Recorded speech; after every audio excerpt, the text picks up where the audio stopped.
Greetings and salutations. Tommy, Golem Painting Studio. Tonight I want to talk about what you're aiming for and how you're going to get there, and what's more important. It's something that's popped up a lot recently with a few of my students and a few of the things online and a few questions, or it's been relevant to some of the message I've been getting. For example, you know, a lot of people are invested in getting this result, or that result, or I want that colour scheme, or I want that trophy, or I really want to get that result. Yet, when it actually comes to the journey to those things, they're less bothered, or less interested, or less aware, and they're never going to get there. You know, either they'll become too frustrated, or well, that's pretty much it really. You just end up giving up, don't you? You know, or you just keep going and going and going, or never get better. And that just got me thinking about me as a painter. Now, I always had an objective in mind, but I'm very much invested in the process and how I get there. And as a kid, that's what I did. That's what I enjoyed doing, is figuring it out, and then figuring out how it builds up and how it gets to those parts. So if you guys are chasing a trophy, then I think you need to stop. If you guys are chasing, say, non-Mets, I think you need to stop and instead invest your time in improving the process instead of chasing the result. Because how do you know you're chasing the result in the most appropriate way? You know, now the caveat there is if you're having fun and still getting nowhere, then you're kind of doing it right, aren't you? To a degree, you're having fun, you know. And if changing it makes it not fun, then maybe that's wrong. However, for those that do want to start looking at the process, just because you've put in paint on a brush and then the brush to the model doesn't mean you're going to get the results you're after. Just because you read online or were told online that you've got to water your paints down doesn't mean that you're going to get the right consistency.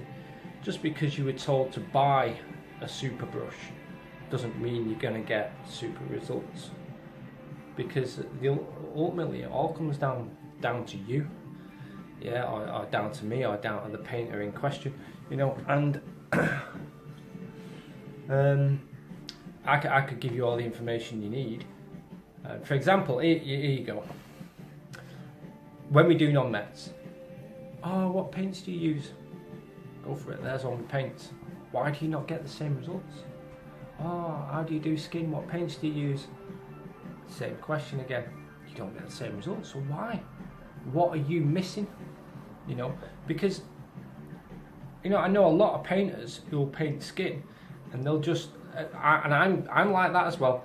I'll just grab whatever's there. Now, I do have favourite mixes, but I can work with whatever's there. So, kind of doesn't matter to a degree. Obviously, if I'm trying to paint this colour using ultramarine blue as a base coat, might be a little bit of a no-brainer, for example. But although some might argue that's not a bad choice, depends on what you're going for. But again, that's about the process. You know, so start looking at the process. Start investigating what kind of consistency you need. Don't listen to any of this bullshit about the consistency of milk, because that business doesn't mean anything. Yeah, really don't go down that route. Start using your palette. Start understanding how and why your brush works the way it works, and start being more aware of what matters.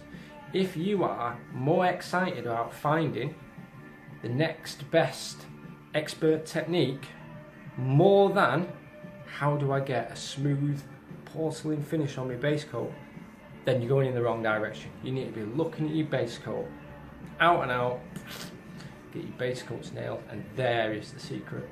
The secret is right at the beginning. It's not about that cliche necessarily, although it is that cliche.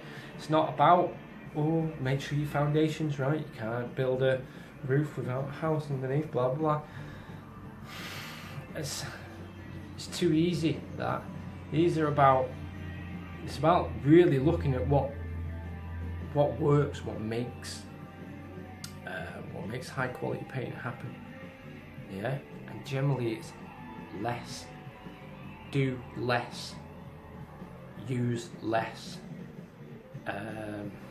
maybe sometimes water down more, but those more economic methods will get you where you need to go. For example, you know, this idea of army painting and display standard painting, they're almost more, feel a little bit more like lies to a degree, you know.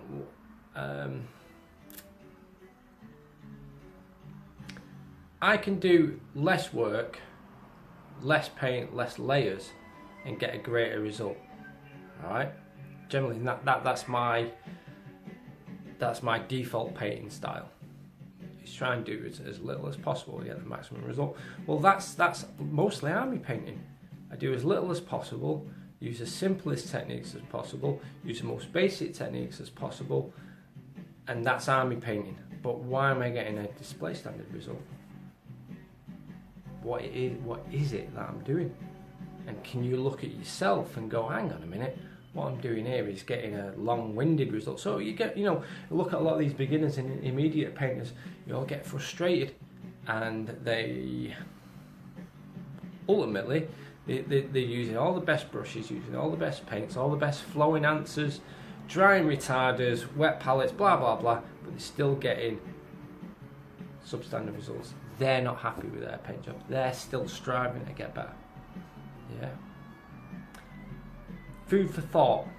Start looking at your process, and my recommendation is look at your base coats and don't stop. Spend a year on it.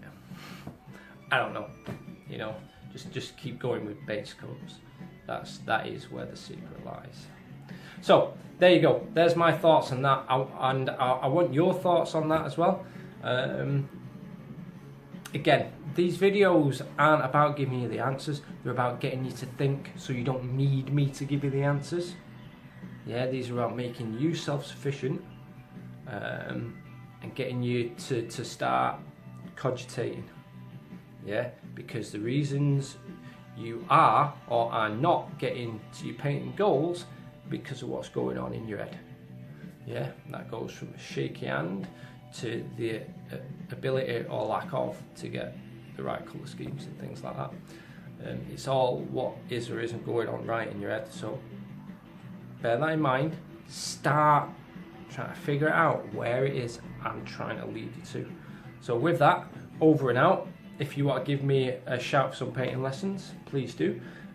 Don't forget to subscribe and also share it, because let's face it, we all want opponents with great painted armies. We all want to see great painted models at display standard as well, so we can ask more questions. You know, so start asking questions of yourselves. Come and see me if you need me. Have fun.